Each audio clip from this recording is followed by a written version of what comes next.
खबर यूपी के सहारनपुर से है, जहां सैकड़ों कर्मचारी अटेवा संगठन के जिला अध्यक्ष रजनीश सहगल के नेतृत्व में नारेबाजी करते हुए सांसद इमरान मसूद के आवास पर पहुंचे, जहां उन्होंने ज्ञापन के माध्यम से अवगत कराया कि एनपीएस व यूपीएस व्यवस्था से कर्मचारियों का कोई लाभ नहीं होना।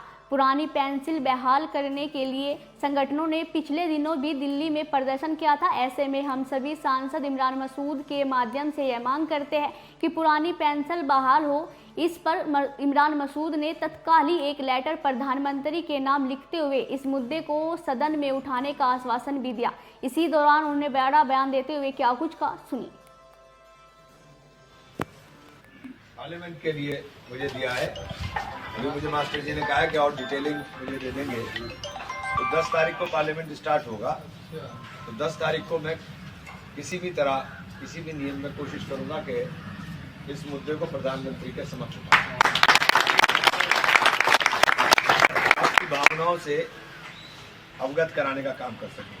लेटर तो लिख ही दूंगा मैं अभी, अगर क्योंकि प्रश्नकाल का एक समय निश्चित होता है, अगर उसके अंदर ये क्वेश्चन इसी सत्र में आ गया तो उसमें आ जाएगा, वरना नेक्स्ट सत्र के अंदर तो मुझे लगता है 100% इंशाल्लाह आ जाएगा।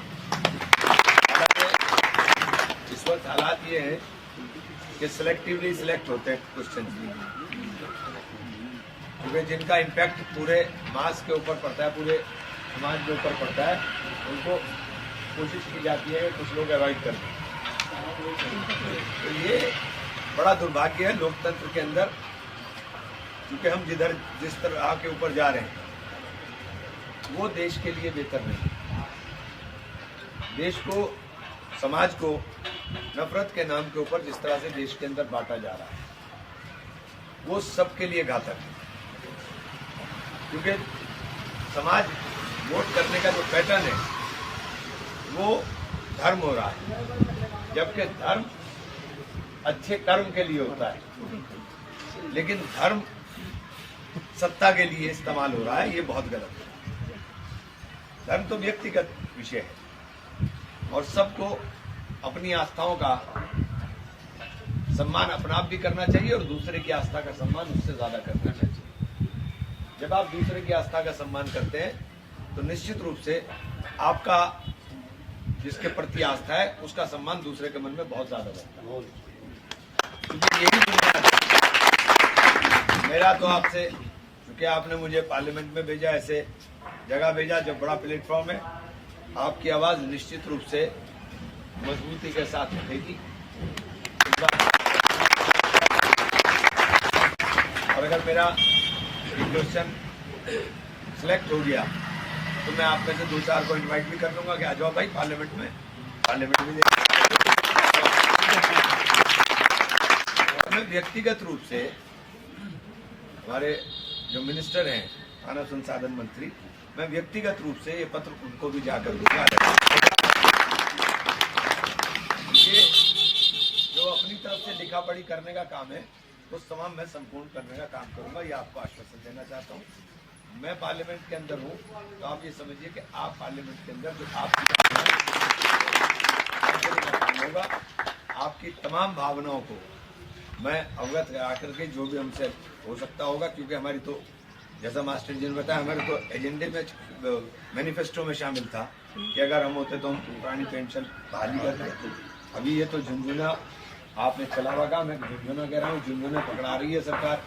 अभी 12 लाख तक के इनकम टैक्स फ्री कर दिया है? वो झुंझुना है, इसके अलावा कुछ नहीं। जब सामने आएगा तो आपको पता लगेगा। 12 लाख तक का टैक्स उनका माफ होगा जो नए पंछी पिंजरे में आएंगे। पहले एक बार आ गए, फिर अगली बार और लग जाएगा।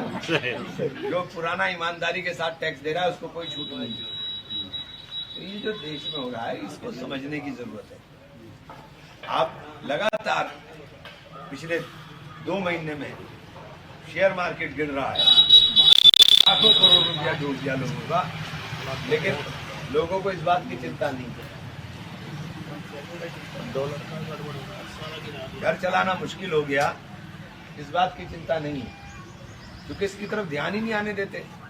आप इसकी तरफ जब ध्यान दोगे तो आपको नफरत का एक माहौल खड़ा किया जाएगा, और नफरत के माहौल में आप ये सब भूल जाते हो।